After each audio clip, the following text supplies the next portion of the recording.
जी दोस्तों, मैं हूं अमजद मलिक और एक इंतहाई खूबसूरत टॉपिक के साथ आपकी खिदमत में हाजिर। टॉपिक बहुत फ़ायदा देगा आपको। आपने हमारी वीडियो को मुकम्मल देखना है।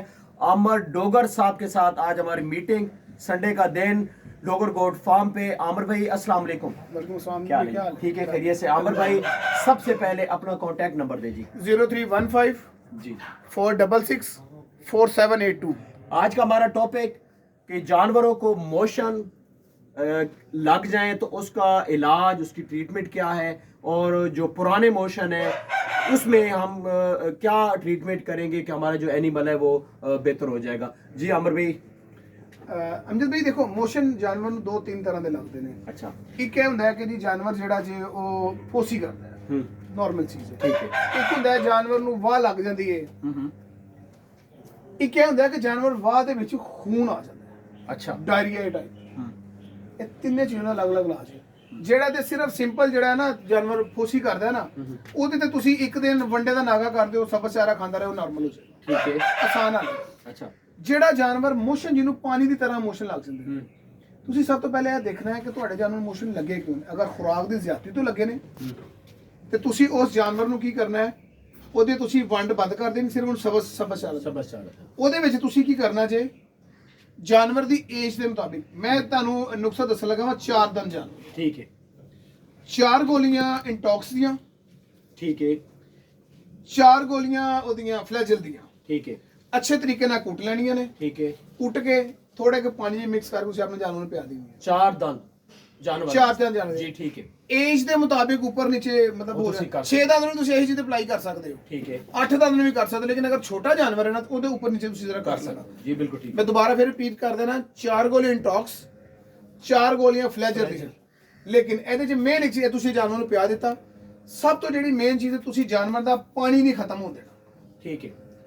ਜਾਨਵਰ ਜਿਸ ਦਾ ਪਾਣੀ ਖਤਮ ਹੋ, ਤੁਸੀਂ ਜਾਨਵਰ ਨੂੰ ਜਿਹੜਾ ਵੀ ਪਾਣੀ ਪਿਆਣਾ ਹੈ, ਤੁਸੀਂ ਉਹਦੇ ਵਿੱਚ ORS ਜ਼ਰੂਰ ਡਾਲ ਕੇ ਪਿਆਣਾ। ਤੁਸੀਂ ਸਿਰਫ ਇਹਦਾ ਵੀ ਸਾਡਾ ਨਾ ਅਮਜਦ ਵੀ ਸਾਡੇ ਬੱਚੇ ਵਾਲਾ ਹਿਸਾਬ ਹੋ ਜਾਂਦਾ ਹੈ ਕਿ ਜਿਸ ਤਰ੍ਹਾਂ ਜਾਨਵਰ ਨੂੰ ਮਤਲਬ ਸਾਡੇ ਬੱਚਿਆਂ ਨੂੰ ਮੋਸ਼ਨ ਲੱਗਦੇ ਨੇ ਨਾ, ਤੇ ਡਾਕਟਰ ਕਹਿੰਦੇ ORS ਵਾਲਾ ਪਾਣੀ ਪਿਆਓ।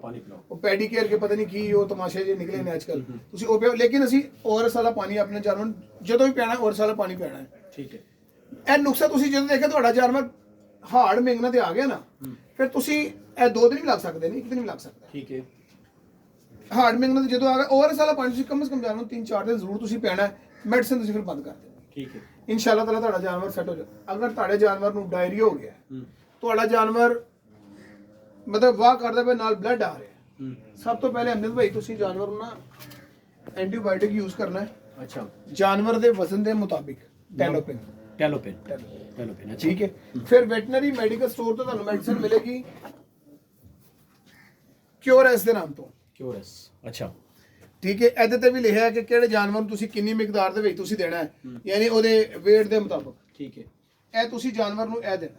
ठीक है। ਇਹਦੇ ਨਾਲ ਇਨਸ਼ਾਅੱਲਾ ਤੁਹਾਡਾ ਜਾਨਵਰ ਜਿਹੜਾ ਹੈ ਨਾ ਠੀਕ ਹੋ ਜਾਏਗਾ। ਲੇਕਿਨ ORS ਵਾਲਾ ਪਾਣੀ ਤੁਸੀਂ ਇਹ ਸੂਰਤ ਤੇ ਵੀ ਜਾਨਵਰ ਨੂੰ ਪਿਆਣਾ। ਅੱਛਾ, ਅਕਸਰ ਲੋਕੀ ਕੀ ਕਰਦੇ ਨੇ, ਆਪਣੇ ਜਾਨਵਰ ਨੂੰ ਪੱਤੀ ਦੇ ਦਿੰਦੇ ਨੇ ਜਦੋਂ ਬੰਦ ਹੋ ਜਾਂਦਾ ਹੈ। ਅੱਛਾ। ਪਿੰਡਾਂ ਦੇ ਅਕਸਰ ਨੁਕਸ ਹੈ। ਕਦੀ ਵੀ ਜਦੋਂ ਜਾਨਵਰ ਅਮਜਦ ਭਾਈ ਵਗਦਾ ਹੋਵੇ ਨਾ, ਉਹਨੂੰ ਯਕਦਮ ਬੰਦ ਨਹੀਂ ਕਰੀਦਾ। एकदम बंद नहीं करे। ਤੁਸੀਂ ਉਹਨੂੰ ਡੇ ਫਸਟ ਬੰਦ ਕਰ ਦੋਗੇ, ਤੁਹਾਡਾ ਜਾਨਵਰ ਬਿਲਕੁਲ ਬੰਦ ਹੋ ਜਾਏਗਾ। ਸੌਂਫ ਖਵਾ ਦਿੰਦੇ ਨੇ, ਹੋਰ ਕੁਝ ਚੀਜ਼ਾਂ ਅਪਲਾਈ ਕਰਦੇ ਨੇ। ਜਾਨਵਰ ਕੋ ਤੁਹਾਡਾ ਵਾਕਿਆ ਹੈ ਨਾ, ਅਗਰ ਅੱਜ ਤੁਹਾਡਾ ਜਾਨਵਰ ਵਗਿਆ ਹੈ, ਤੁਸੀਂ ਅੱਜ ਉਹਨੂੰ ਸਿਰਫ ORS ਵਾਲਾ ਪਾਣੀ ਦੇਣਾ, ਤੁਸੀਂ ਉਹਦਾ ਇਲਾਜ ਕੱਲ ਕਰਨਾ ਹੈ। ठीक है। ਤਾਂ ਕਿ ਉਹਦੀ ਵਜ੍ਹਾ ਕੀ ਹੈ, ਦੇਖੋ ਅਗਰ ਤੁਹਾਡਾ ਜਾਨਵਰ ਖੁਰਾਕ ਦੀ ਜ਼ਿਆਦਤੀ ਦੀ ਵਜ੍ਹਾ ਤੋਂ ਵਗਿਆ ਨਾ, ਉਹਦੇ ਅੰਦਰ ਜਿੰਨੀ ਖੁਰਾਕ ਸਟੋਰ ਹੋਏਗੀ ਨਾ, ਉਸ ਦਿਨ ਜੋ ਸਾਰੀ ਬਾਹਰ ਸੁੱਟ ਦੇਗਾ। बस हो जाए। ਅਗਲੇ ਦਿਨ ਤੋਂ ਆਟੋਮੈਟਿਕਲੀ ਨਾਰਮਲ ਹੋਣਾ ਸ਼ੁਰੂ ਹੋ ਜਾਏਗਾ। अच्छा। ਅਗਰ ਤੁਹਾਡੇ ਜਾਨਵਰ ਨੂੰ ਸਰਦੀ ਲੱਗ ਗਈ ਹੈ, ਸਰਦੀ ਤੋਂ ਅਗਰ ਤੁਹਾਡਾ ਜਾਨਵਰ ਵਗ ਗਿਆ, ਸਰਦੀ ਨੂੰ ਜਾਨਵਰ ਨੂੰ ਅਕਸਰ ਲੱਗ ਜਾਂਦੀ ਹੈ, ਤੁਸੀਂ ਟੈਲੋਪਿਨ ਨੂੰ ਆਪਣੇ ਜਾਨਵਰ ਨੂੰ ਲਾਜ਼ਮੀ ਇਸਤੇਮਾਲ ਕਰਨਾ ਹੈ। ਕਾਵਾ ਬਣਾ ਕੇ ਦਿਓ ਆਪਣੇ ਜਾਨਵਰ ਨੂੰ ਤੁਸੀਂ। ਠੀਕ ਹੈ। ਤੇ ਉਸੇ ਤਰ੍ਹਾਂ ਨਾਲ ਸਿਕਿਉਰਸ ਦਿਓ ਉਹਨੂੰ, ਇਨਸ਼ਾਅੱਲਾ ਤੁਹਾਡਾ ਜਾਨਵਰ। ਲੇਕਿਨ ਇਹ ਵੀ ਵੈਰੀ ਨੈਕਸਟ ਡੇ, ਉਸੇ ਦਿਨ ਨਹੀਂ ਦੇਣਾ, ਉਹਨੂੰ ਇੱਕ ਦਫਾ ਵਗਣ ਦਿਓ। एक कोई ज्यादा खुराक देनी वजह तो मोशन लगते ने। ਅਮਜਦ ਭਾਈ ਅਕਸਰ ਮੈਂ ਦੇਖੋ, ਅਕਸਰ ਲੋਕੀ ਪਤਾ ਕੀ ਕਰਦੇ ਨੇ, ਜਦੋਂ ਅਕਸਰ ਲੋਕਲ ਜਾਨਵਰ ਦਾ ਮਸਲਾ ਉਦੋਂ ਹੁੰਦਾ ਹੈ, ਮੰਡੀਆਂ ਦੇ ਵਿੱਚੋਂ ਜਾਨਵਰ ਖਰੀਦ ਕੇ ਲਿਆਂਦਾ, ਆਂਦੇ ਹੀ ਸਾਡੇ ਬੱਚੇ ਇਹ ਵੀ ਖਵਾਤਾ, ਇਹ ਵੀ। ਬੱਚੇ ਨੂੰ ਸ਼ੌਕ ਹੁੰਦਾ ਨਾ ਜਾਨਵਰ ਚੀਜ਼ਾਂ ਖਵਾਉਣ ਦਾ। जी बिल्कुल। ਇਹ ਵੀ ਖਵਾ ਦਿੱਤਾ, ਇਹ ਵੀ ਖਵਾਤਾ। ਜਾਨਵਰ ਦੇ ਮੇਦਾ ਡਿਸਟਰਬ ਹੋ ਜਾਂਦਾ ਹੈ। ठीक है।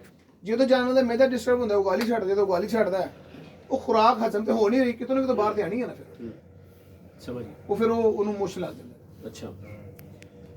ਠੀਕ ਹੋ ਗਿਆ। ਇਸ ਤੋਂ ਇਲਾਵਾ ਇਸ ਟੌਪਿਕ ਤੇ ਹੋਰ ਕੋਈ ਦੋਸਤਾਂ ਦੀ ਰਹਿਨੁਮਾਈ ਹੋ ਸਕਦੀ ਹੈ? ਬਿਲਕੁਲ ਹੋ ਸਕਦੀ ਹੈ, ਹਾਂਜੀ ਬਿਲਕੁਲ ਹੈ। ਮੈਂ ਚਾਹ ਰਿਹਾ ਤੁਸੀਂ ਮੇਰੇ ਕੋਲ ਸਵਾਲ ਪੁੱਛੋ। ਅੱਜ ਕੱਲ ਮੌਸਮ ਆ ਗਿਆ ਜੀ ਬਰਸੀਨ ਦਾ। ਅੱਛਾ, ਅੱਜ ਕੱਲ ਲੋਕਾਂ ਦੇ ਜਾਨਵਰ ਨੂੰ ਇਹ ਨਾਰਮਲ ਬਿਮਾਰੀ ਹੈ। ਦੇਖੋ ਸਰਦੀਆਂ ਦੇ ਵਿੱਚ ਤੁਸੀਂ ਬਾਹਰ ਆਪਣੀ ਬਾਈਕ ਖੜੀ ਕੀਤੀ ਹੈ ਨਾ 8 ਵਜੇ ਤੋਂ ਬਾਅਦ ਚ ਤੁਸੀਂ ਉਹਦੇ ਉੱਪਰ ਜਦੋਂ ਬੈਠੋਗੇ ਤੁਸੀਂ ਉਹਦੇ ਹੱਥ ਮਾਰਨ, ਤੁਹਾਡਾ ਹੱਥ ਬਿਲਕੁਲ ਉਸ ਨਾਲ ਭਰ ਜਾਏਗਾ। ਬਣ ਜਾਏਗਾ। ਅਸੀਂ ਕੀ ਕਰਨੇ ਆ, ਸਵੇਰ ਪੱਠੇ ਕੱਟੇ, ਦੁਕਾਨਾਂ ਤੋਂ ਪੱਠੇ ਲੈਂਦੇ ਲਿਆ ਕੇ ਆਪਣੇ ਜਾਨਵਰ ਨੂੰ ਖਵਾ ਦਿੱਤੇ। ਠੀਕ ਹੈ। ਉਹ ਜਿਹੜੀ ਉਹਦੇ ਉੱਪਰ ਓਸ ਪਈ ਹੈ ਜਾਂ ਜਿਹੜੇ ਉਹਦੇ ਉੱਪਰ ਡਸਟ ਦੇ ਉੱਪਰ ਓਸ ਪੈ ਗਈ ਹੈ, ਉਹ ਕਿੱਧਰ ਗਈ? ਉਹ ਜਾਨਵਰ ਦੇ ਅੰਦਰ ਗਈ। ਉਹਦਾ ਬਿਹਤਰੀਨ ਹੱਲ ਹੈ ਜੇ ਪੱਠੇ ਲਿਆਓ, ਪੱਠੇ ਲਿਆ ਕੇ ਝਾੜੋ। ਅੱਜ ਦੇ ਪੱਠੇ ਕੱਲ ਖਵਾਓ, ਕੱਲ ਦੇ ਪਰਸੋਂ ਖਵਾਓ। Very good. ਰਾਤ ਨੂੰ ਕੋਈ ਵੀ ਪੱਠਾ ਤੁਹਾਡਾ ਜਿਹੜਾ ਖੁੱਲੇ ਆਸਮਾਨ ਦੇ ਨੀਚੇ ਨਹੀਂ ਹੋਣਾ ਚਾਹੀਦਾ, ਢੱਕਿਆ ਹੋਣਾ ਚਾਹੀਦਾ ਜੀ। ਢੱਕਿਆ ਹੋਣਾ ਚਾਹੀਦਾ। ਪਿੰਡਾਂ ਦੇ ਵਿੱਚ ਦੇਖੋ ਤੁਸੀਂ ਇੱਕ ਚੀਜ਼ ਨੋਟ ਕੀਤੀ, ਉਹਨਾਂ ਨੇ ਖੁਰਾਕ ਵਾਸਤੇ ਇੱਕ ਅਲੱਗਾ ਕਮਰਾ ਬਣਾਇਆ ਹੁੰਦਾ। ਸ਼ੈਡ ਬਣਾਇਆ ਹੁੰਦਾ। ਬਾਬਾ ਜੀ ਨੂੰ ਤੂੜੀ ਵਾਲਾ ਅੰਦਰ ਕਹਿੰਦੇ ਨੇ ਜੀ ਜੀ। ਉੱਥੇ ਉਹਨਾਂ ਨੇ ਆਪਣੀ ਸਾਰੀ ਖੁਰਾਕ ਸਟੋਰ ਕੀਤੀ ਹੁੰਦੀ ਹੈ। ਤੁਸੀਂ ਆਪਣੇ ਜਾਨਵਰ ਨੂੰ ਅੱਜ ਦੀ ਖੁਰਾਕ ਕੱਲ ਦਿਓਗੇ, ਪੱਠੇ ਕੱਲ ਦਾ ਪਰਸੋਂ ਦਿਓਗੇ। ਕੋਸ਼ਿਸ਼ ਇਹ ਕਰੋ ਕਿ ਅਗਰ ਤੁਸੀਂ ਪੱਠੇ ਲਿਆਂਦੇ ਹੋ ਨਾ, ਇੱਕ ਹੱਥ ਪਾਣੀ ਚੋਂ ਕੱਢ ਲਵੋ ਉਹਨਾਂ ਨੂੰ। ਗਰਮੀਆਂ ਨਹੀਂ ਸਰਦੀਆਂ ਨੇ, ਇੱਕ ਹੱਥ ਪਾਣੀ ਚੋਂ ਕੱਢ ਲਵੋ। ਗਰਮੀਆਂ ਦੇ ਵਿੱਚ 10 ਮਿੰਟ ਖੁਸ਼ਕ ਹੋ ਜਾਂਦਾ, ਤੁਸੀਂ ਜਾਨਵਰ ਖਵਾ ਦਿਓ। ਸਰਦੀਆਂ ਨੇ ਤੁਹਾਡੇ ਅਗਲੇ ਦਿਨ ਤੁਹਾਡਾ ਖੁਸ਼ਕ ਹੋਣਾ। ਠੀਕ ਹੈ। ਅਗਲੇ ਦਿਨ ਤੁਹਾਡੇ ਇਹਦੇ ਨਾਲ ਜਦੋਂ ਦਫਾ ਤੁਸੀਂ ਧੋ ਲੋਗੇ ਇਹਦੇ ਨਾਲ ਜ਼ਿਆਦਾ ਤਾਜ਼ੇ ਰਹਿਣਗੇ ਪੱਠੇ। ਇਸ ਪੱਠੇ ਦੇ ਵਿੱਚ ਅਗਰ ਖੁਸ਼ਕ ਖੁਰਾਕ ਵੀ ਐਡ ਕੀਤੀ ਜਾਏ ਤਾਂ ਉਹ ਸਰਦੀਆਂ ਦੇ ਵਿੱਚ ਉਹ ਅੰਗਦ ਭਾਈ ਦੇਖੋ ਮੈਂ ਤੁਹਾਨੂੰ ਦੱਸਣਾ, ਸਰਦੀਆਂ ਦੇ ਵਿੱਚ ਨਾ ਜਾਨਵਰ ਨੂੰ ਸਬਜ਼ ਚਾਰੇ ਦੀ ਰੇਸ਼ੋ 15% ਤੋਂ ਜ਼ਿਆਦਾ ਨਹੀਂ ਹੋਣੀ ਚਾਹੀਦੀ। ਨਹੀਂ ਹੋਣੀ ਚਾਹੀਦੀ। ਠੀਕ ਹੈ। ਤੁਸੀਂ ਆਪਣੇ ਜਾਨਵਰ ਨੂੰ ਇਹ ਜਿਹੜਾ ਵੇ ਖੁਸ਼ਕ ਵੱਡਾ ਸਵੇਰ ਵੀ ਦਿਓ, ਸ਼ਾਮ ਨੂੰ ਵੀ ਦਿਓ, ਦੁਪਹਿਰੇ ਥੋੜਾ ਕੁ ਜਿਹੜਾ ਨਾ ਸਬਜ਼ ਚਾਰਾ ਸੁੱਟ ਦਿਓ ਤਾਂ ਕਿ ਉਹਨਾਂ ਦੇ ਇਮਿਊਨਿਟੀ ਚੱਲਦੀ ਰਹੇ, ਉਹਨਾਂ ਦਾ ਹਾਜ਼ਮਾ ਚੱਲਦਾ ਰਹੇ ਤੇ ਕਦੀ ਜਾਨਵਰ ਨਹੀਂ ਬਿਮਾਰ ਹੋਏਗਾ। ਅਸੀਂ ਲੋਕ ਪਤਾ ਕੀ ਕਰਨੇ ਆ, ਸਭ ਤੋਂ ਪਹਿਲੇ ਜਾਨਵਰ ਬਿਮਾਰ ਹੁੰਦਾ ਨਾ, ਅਸੀਂ ਲੋਕ ਪੈਨਿਕ ਹੋ ਜਾਂਦੇ ਆ, ਪਰੇਸ਼ਾਨ ਹੋ ਜਾਾਂਗੇ। ਸਾਡੇ ਜਾਨਵਰ ਮੈਂ ਇੱਕ ਛੋਟਾ ਜਿਹਾ ਵਾਕਿਆ ਕੱਲ ਰਾਤ ਦਾ ਤੁਹਾਨੂੰ ਦੱਸਣਾ। ਮੈਂ ਇੱਕ ਦੋਸਤ ਆਇਆ, ਉਹਦਾ ਮੈਨੂੰ ਫੋਨ ਆਉਂਦਾ ਕਿ ਅਮਰ ਭਾਈ ਮੇਰੇ ਨਾਲ ਛਤਰੇ ਦਾ ਪਿਸ਼ਾਬ ਬੰਦ ਹੋ ਗਿਆ। ਅੱਛਾ। ਮੈਂ ਉਹਨੂੰ ਉਹਦੇ ਸਿੰਪਟਮਸ ਪੁੱਛੇ, ਮੈਂ ਕਿਹਾ ਛਤਰਾ ਕੀ ਕਰਦਾ? ਉਹਨੇ ਦੱਸਿਆ ਚੇਂਜ ਕਰਦਾ ਹੈ। ਕਹਿੰਦਾ ਜੀ ਮੈਂ ਡਾਕਟਰ ਨੂੰ ਬੁਲਾਇਆ ਸੀ, ਡਾਕਟਰ ਸਾਹਿਬ ਆਏ ਨੇ ਤੇ ਉਹਨਾਂ ਨੇ ਉਹਦੀ ਨਫਸ ਬਾਹਰ ਕੱਢ ਕੇ ਉਹਦਾ ਅਗਲਾ ਧਾਗਾ ਕੱਟ ਦਿੱਤਾ। ਨਫਸ ਬਾਹਰ ਨੂੰ ਦਾ ਧਾਗਾ, ਹਾਂ ਅੱਛਾ, ਉਹਨੇ ਧਾਗਾ ਕੱਟ ਦਿੱਤਾ ਤੇ ਉਹਦੇ ਬਾਵਜੂਦ ਉਹਨੇ ਪਿਸ਼ਾਬ ਨਹੀਂ ਕੀਤਾ। ਮੈਂ ਉਹਦੇ ਕੋਲ ਜਿਹੜਾ ਅਗਲਾ ਸਵਾਲ ਫੌਰਨ ਪੁੱਛਿਆ, ਮੈਂ ਕਿਹਾ ਤੇਰਾ ਜਾਨਵਰ ਮਿੰਗਣਾ ਕਰਦਾ ਪਿਆ? ਉਹਨੇ ਕਿਹਾ ਨਹੀਂ ਕਰਦਾ ਪਿਆ। ਅੱਛਾ। ਮੈਂ ਉਹਨੂੰ ਕਹਿੰਦੀ ਮਿੰਗਣਾ ਵੀ ਨਹੀਂ ਕਰਦਾ ਪਿਆ, ਪਿਸ਼ਾਬ ਵੀ ਨਹੀਂ ਕਰਦਾ ਪਿਆ, ਤਾਂ ਮਤਲਬ ਕੀ ਤੇਰਾ ਜਾਨਵਰ ਬੰਦ ਹੋਇਆ, ਉਹਦੇ ਮਸਾਨੇ ਦੇ ਉੱਪਰ ਗੈਸ ਹੈ, ਉਸ ਤੋਂ ਤੇਰਾ ਜਾਨਵਰ ਪਿਸ਼ਾਬ ਨਹੀਂ ਕਰਦਾ। ਉਹਨੇ ਕਿਹਾ ਜੀ ਅਮਰ ਭਾਈ ਉਹਨੇ ਜਾਨਵਰ ਦੇ 2 ਦਿਨ ਹੋ ਗਏ ਨਹੀਂ ਮਿੰਗਣਾ ਕੀਤੀਆਂ, ਅਕਲ ਦਾ ਪਿਸ਼ਾਬ ਹੀ ਨਹੀਂ ਕਰ ਰਿਹਾ। ਮੈਂ ਉਹਨੂੰ ਉਸੇ ਟਾਈਮ ਹੀ ਰਾਤੀ ਬਾਬਾ ਜੀ ਕੋਲ ਭੇਜਿਆ, ਕੋਈ 10 ਵਜੇ ਦਾ ਟਾਈਮ। ਡਿਕਸ਼ਨਰੀਆਂ ਨੇ ਸਾਡੇ ਕੋਲ, ਡਿਕਸ਼ਨਰੀ ਇਧਰ ਜ਼ਰਾ ਕੈਮਰਾ ਲਗਾਓ। ਇਹ ਸਾਡੇ ਕੋਲ ਬੁੱਕਾਂ ਨੇ, ਬੁੱਕਾਂ ਸਮਝ ਆਈ ਨੇ। ਇਹਨਾਂ ਲੋਕਾਂ ਕੋ ਅਸੀਂ ਸਿੱਖਦੇ ਹਾਂ, ਜਿਹੜੇ ਕਹਿੰਦੇ ਨੇ ਨਾ ਬਈ ਸਿਆਣੇ ਕਹਿੰਦੇ ਨੇ, ਉਹ ਇਹ ਸਿਆਣੇ ਹੁੰਦੇ ਨੇ ਤੇ ਉਹ ਫਿਰ ਅਸੀਂ ਆਪਣੀ ਅਲਫਾਜ਼ ਦੇ ਵਿੱਚ ਮੈਂ ਫਿਰ ਬਿਆਨ ਕਰਦਾ। ਬਾਬਾ ਜੀ ਦੇ ਕੋਲ ਉਹਨੂੰ ਮੈਂ ਭੇਜਿਆ, ਮੈਂ ਕਿਹਾ ਬਾਬਾ ਜੀ ਦੇ ਕੋਲ ਜਾਓ, ਬਾਬਾ ਜੀ ਦੇ ਕੋਲੋਂ 100 ml ਤੁਸੀਂ ਲਿਕਵਿਡ ਪੈਰਾਫਿਨ ਲੈਣੀ ਹੈ, 100 ml ਕਾਰਬੋਨੇਟਡ ਮਿਕਸਚਰ ਲੈਣਾ ਤੁਸੀਂ। ਅੱਛਾ। ਬਾਬਾ ਜੀ ਨੇ ਉਹਨਾਂ ਨੂੰ ਬਣਾ ਕੇ ਦਿੱਤਾ, ਮਿਕਸ ਕਰਕੇ ਦਿੱਤਾ ਕਿ ਜਾਓ ਜਾ ਕੇ ਆਪਣੇ ਜਾਨਵਰ ਨੂੰ ਪਿਆ ਦਿਓ।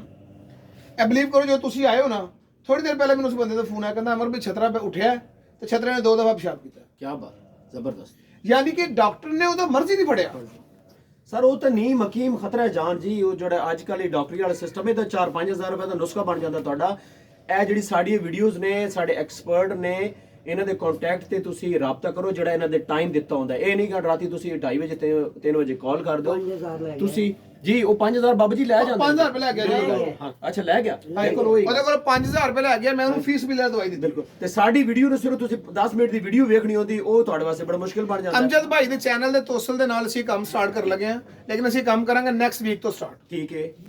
ਅਮਜਦ ਭਾਈ ਜਿਹੜੇ ਸਾਡੇ ਕਰੀਬੀ ਮਤਲਬ ਲਾਹੌਰ ਦੇ ਵਿੱਚ ਨੇ, ਅਗਰ ਕਿਸੇ ਤੇ ਜਾਨਵਰ ਨੂੰ ਕੋਈ ਪ੍ਰੋਬਲਮ ਹੋਏਗੀ, ਠੀਕ ਹੈ, ਹਰ ਸੰਡੇ ਵਾਲੇ ਦਿਨ ਕਿਸੇ ਇੱਕ ਬੰਦੇ ਦੇ ਕੋਲ ਮੈਂ ਤੇ ਅਮਜਦ ਭਾਈ ਪਰਸਨਲੀ ਵਿਜ਼ਿਟ ਕਰਾਂਗੇ। ਠੀਕ ਹੋ ਗਿਆ। ਅਸੀਂ ਉਹਦੇ ਜਾਨਵਰ ਦੀ ਫੀਸ ਬਿਲੋ ਟ੍ਰੀਟਮੈਂਟ ਕਰਾਂਗੇ। ਲੇਕਿਨ ਸ਼ਰਤ ਹੈ ਜੇ ਦੇਖੋ, ਅਸੀਂ ਅਗਰ ਉੱਥੇ ਜਾਵਾਂਗੇ ਸਾਨੂੰ ਉਹ ਐਗਜ਼ੈਕਟ ਦੱਸਣਗੇ ਉਹਨਾਂ ਨੇ ਜਾਨਵਰ ਨੂੰ ਕੀ ਆਲਰੇਡੀ ਅਪਲਾਈ ਕੀਤਾ ਕੀ ਨਹੀਂ ਕੀਤਾ, ਫਿਰ ਅਸੀਂ ਆਵਾਂਗੇ। ਬਿਲਕੁਲ ਆਵਾਂਗੇ। ਅਸੀਂ ਇੱਕ ਵਿਜ਼ਿਟ ਜ਼ਰੂਰ ਕਰਿਆ ਕਰਾਂਗੇ ਹਰ ਸੰਡੇ। ਅਸੀਂ ਆਏ ਸਵੇਰ, ਅਸੀਂ ਆਈਏ ਸ਼ਾਮ ਨੂੰ, ਕਿਉਂਕਿ ਅਮਜਦ ਭਾਈ ਵੀ ਬਿਜ਼ੀ ਹੁੰਦੇ ਨੇ, ਮੈਂ ਵੀ ਬਿਜ਼ੀ ਹਾਂ, ਲੇਕਿਨ ਅਸੀਂ ਇੱਕ ਵਿਜ਼ਿਟ ਕਰਿਆ ਕਰਾਂਗੇ ਸੰਡੇ ਵਿੱਚ। ਅਮਜਦ ਸੰਡੇ ਨੂੰ ਇਨਸ਼ਾਅੱਲਾ ਉਹਦੇ ਵਿੱਚ ਅਸੀਂ ਜਿਹਦੇ ਕੋਲ ਜਾਵਾਂਗੇ, ਅਸੀਂ ਨਾਲ ਉਸ ਬੰਦੇ ਦੀ ਵੀਡੀਓ ਬਣਾਵਾਂਗੇ ਨਾ, ਇਸ ਬੰਦੇ ਤੇ ਜਾਨਵਰ ਨੂੰ ਇਹ ਮਸਲਾ ਸੀ ਤੇ ਅਸੀਂ ਆਏ ਤੇ ਅਸੀਂ ਇਹਦੇ ਜਾਨਵਰ ਦਾ ਫੀਸ ਬਿਲ ਇਲਾਜ ਕੀਤਾ ਹੈ।